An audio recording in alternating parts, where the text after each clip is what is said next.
Episode 4.4 Projectors, the Strategists and Guides. Now we're talking about those who see the system from within but don't work inside it themselves.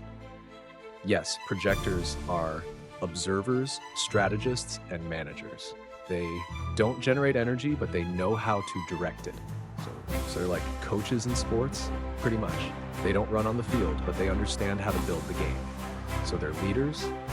Yes, but only if they are recognized. Projectors can't just take power, they must be noticed and invited. Why are they often ignored?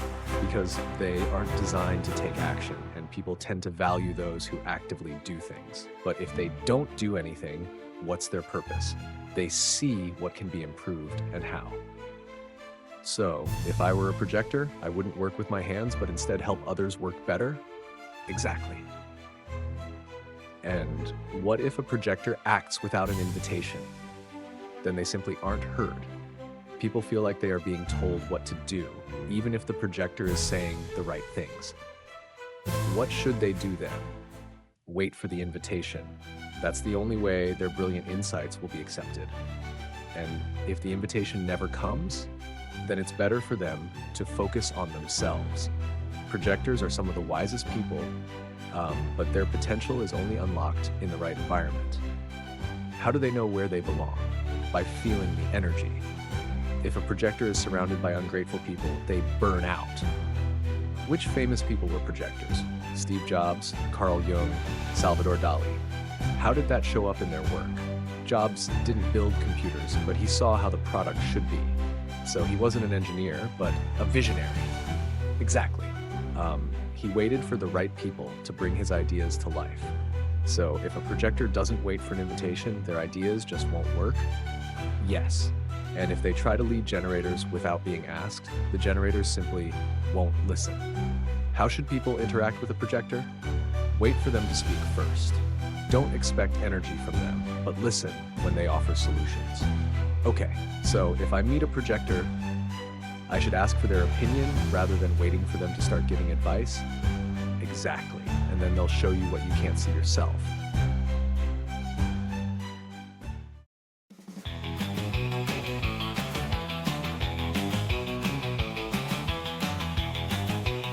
Episode 4.5, Reflectors, the Mirror of Society.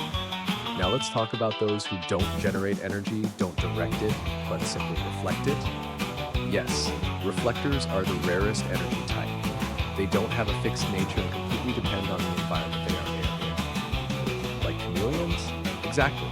They absorb the energy of others and take on the qualities of those around them. Is that a good or bad thing? It's just how they are. If a reflector is in a good environment, they flourish. If they're in a toxic one, they feel lost and drained. Wait, but if they don't have their own energy, how do they make decisions? They must wait a full lunar cycle, 28 days. What? Almost a month to make an important decision? Yes, because they are tuned into the rhythms of the world, not to instant reactions. So if a reflector makes a decision too quickly, they'll make mistakes?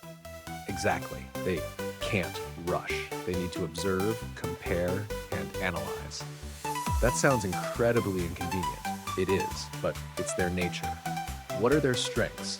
They see the state of society. They don't just live in the world, they feel its condition. It's like they are a living barometer? Yes. If there's a crisis in society, reflectors sense it first. So, a reflector is someone who reveals the true face of the environment? Yes. They don't create change, but they can show that change is needed. Which famous people were reflectors? Fyodor Dostoevsky, Michael Jackson, Gustav Klimt. Dostoevsky? Why? He felt other people's emotions more deeply than his own, which is why his books are so intense. So, if a reflector ends up in a bad environment, they literally absorb that negativity? Yes. And if they don't know how to cleanse themselves, they can eventually become ill. How should people interact with a reflector? Don't rush them, don't pressure them. Let them observe and feel what's right for them. Got it. So if I have a reflector around me, I need to be especially mindful of the environment I create? Yes, because they will reflect it. Wow, now I understand why they are called the mirror of society. So shall we move on? Let's go.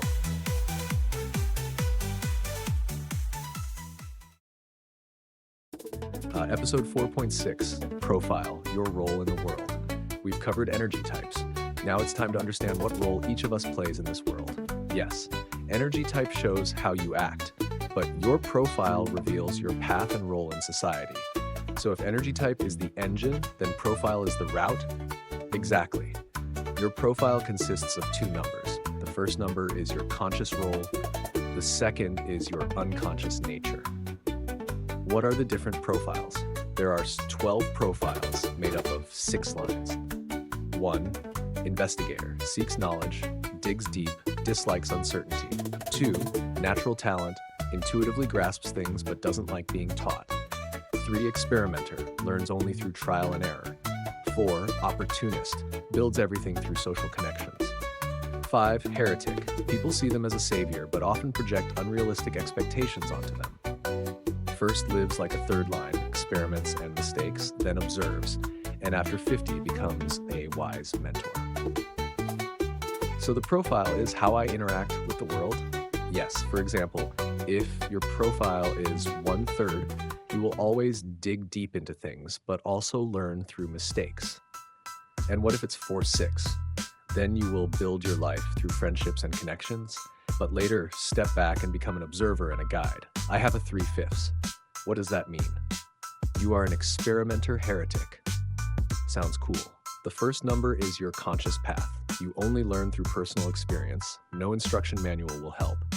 Yeah, that sounds like me. The second number is how others see you. People perceive you as a savior, someone who can get them out of any situation.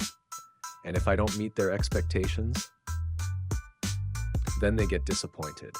The 5th line is a magnet for other people's projections. How do I use my profile correctly?